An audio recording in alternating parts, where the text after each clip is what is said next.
Hello everyone, welcome back to my channel. তো বন্ধুরা, আজ আমি একটি নতুন রেসিপি নিয়ে এসেছি নতুন কড়াইতে। তো এই নতুন কড়াই থেকে কিভাবে স্টিকার তুলতে হয় ওটাও কিন্তু আমি আগে জানতাম না, এখন জেনেছি যে কড়াইটাকে এইভাবে গরম করে নিলে স্টিকারটা আপনি আপ উঠে যায়। তোমরা কিভাবে তোলো তো জানিও। তো যাই হোক, আর বকবক না করে রেসিপিটায় আসি। তো তোমরা তো থাম্বনেলটা দেখেই বুঝতে পেরেছো যে আজ আমি বানাতে চলেছি দই পটল। তো তার জন্য এখানে আমি পটল নিয়ে নিয়েছি, আর পটলটাকে ঠিক এভাবে কাটতে হবে। তো চলো এবার পটলটা আমি কেটে দেখাই।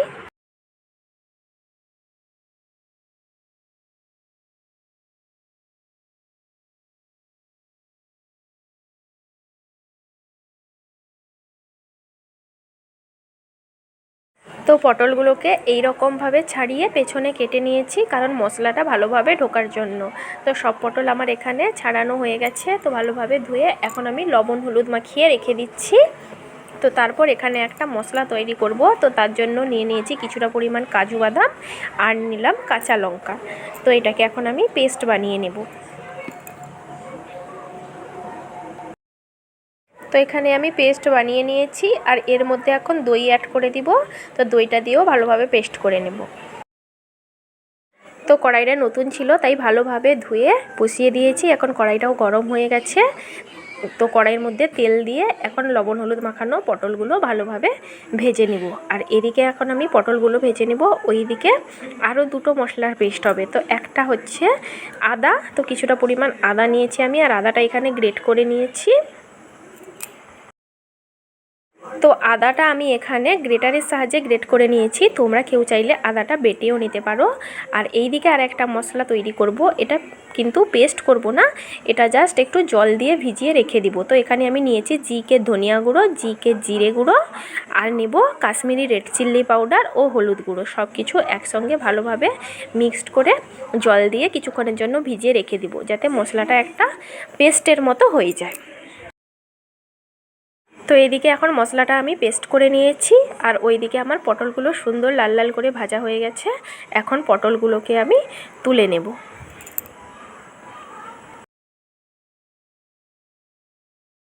তো এদিকে ফোড়নের জন্য আমি নিয়ে নিচ্ছি গোটা এলাচ, দারচিনি, লবঙ্গ, আর একটা শুকনো লঙ্কা, তেজপাতা। তো নতুন কড়াই ছিল তাই জন্য পটল ভাজতে গিয়ে লেগে গেছে। যাই হোক, ওই একই কড়াইতে আর একটু পরিমাণে সরিষার তেল দিয়ে এখন ফোড়নের জন্য শুকনো লঙ্কা, তেজপাতা, গোটা গরম মশলা সব কিছু দিয়ে দিলাম।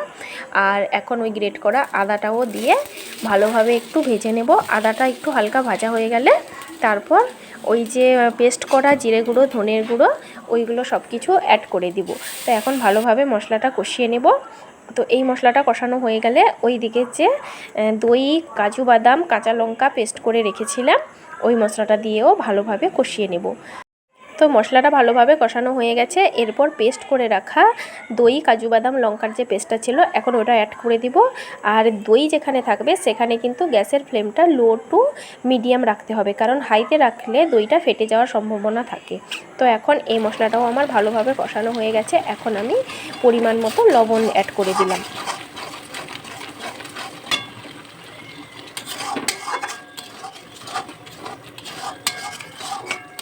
তো মশলা থেকে আমার তেল ছেড়ে এসছে। এখন আমার মশলাটা কষানো কমপ্লিট। এখন ভেজে রাখা পটলগুলো আমি মশলার সঙ্গে অ্যাড করে দিব। তো ভালোভাবে মশলার সঙ্গে পটলগুলো মিক্সড হয়ে গেলে এখন দিয়ে দেব পরিমাণ মতো জল।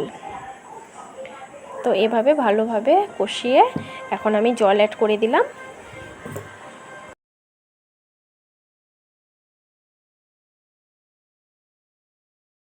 তো এখন তরকারিতে ফুট চলে এসছে। এখন আমি কিছুটা পরিমাণে চিনি অ্যাড করলাম। তো তোমরা কেউ চাইলে নিজেদের স্বাদ অনুসারে কেউ কম বা বেশি দিতে পারো। তো চিনিটা দিলে তরকারির ব্যালেন্সটা ঠিক হয়, কারণ যেহেতু এখানে দই দেওয়া হয়েছে। তো যাই হোক, এখন আমার তরকারিটা হয়ে গেছে। কারণ এই অবস্থায় আমি বন্ধ করে দিলাম, কারণ তরকারিটা যখন ঠান্ডা হবে আরও অনেকটা গাঢ় হয়ে যাবে। আর এই গরম মশলাটা হচ্ছে নিজের হাতে তৈরি করা হোমমেড গরম মশলা, তাই অল্প পরিমাণে দিলাম, তাতেই হয়ে যাবে। তো আমাদের বাড়ির এই দুই বাচ্চার ধরন আছে, ভালো কিছু হলে ভাত থালা ভালোভাবে সাজিয়ে গুছিয়ে না দিলে ওনাদের আবার চলে না। তো যাই হোক, এই সামান্য আবদার মেটানোই যায়। আর ভিডিওটি কেমন লাগলো প্লিজ কমেন্টে জানিও, আর প্লিজ শেয়ার করে দিও।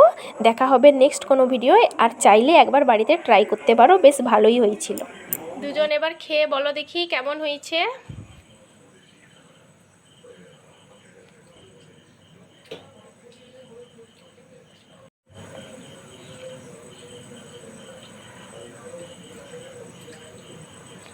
পারফেক্ট হয়েছে।